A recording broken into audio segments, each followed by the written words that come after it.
And now to something we all dread. But there's good news from Sweden. Research is suggesting that it can be put off for another day.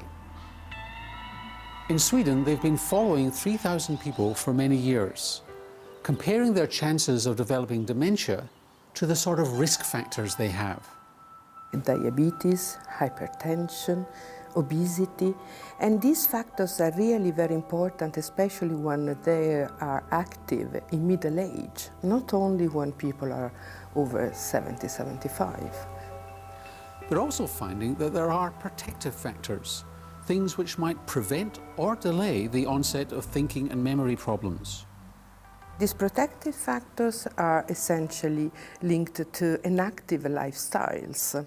I don't mean that people that have to do some specific activity, but activity that are social, mental and physical stimulating activities. All these three components are relevant.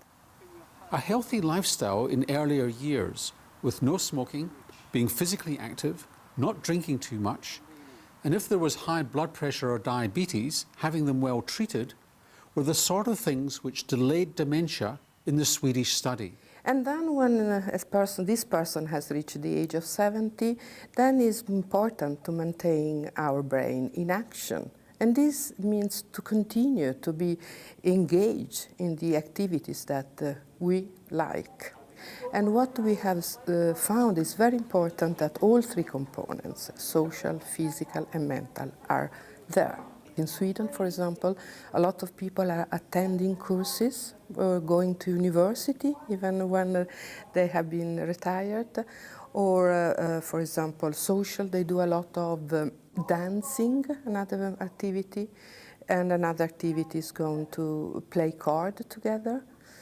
Gardening, another activity that is considered very social because usually they put in contact with neighbors. One of the most important things for healthy aging, again starting earlier in life, is your family and friends. And it isn't so much about how big your family is or how many friends you have. It's how happy you are with your social contacts. And that's got a lot to do with your personality. A person who has the possibilities open to the others that we consider and we label as extrovert, and a person who is not anxious, is in some way is able to handle the stress that life is giving to us every day.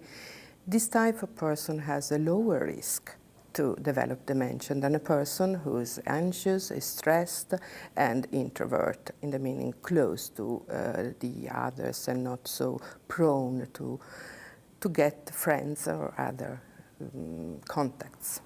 Question, though, is whether you use it or lose it, or whether you have to have it to begin with to use it.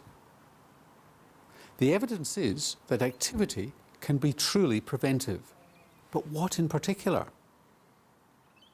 Enjoy what you are doing is usually what I think is the best philosophy in life.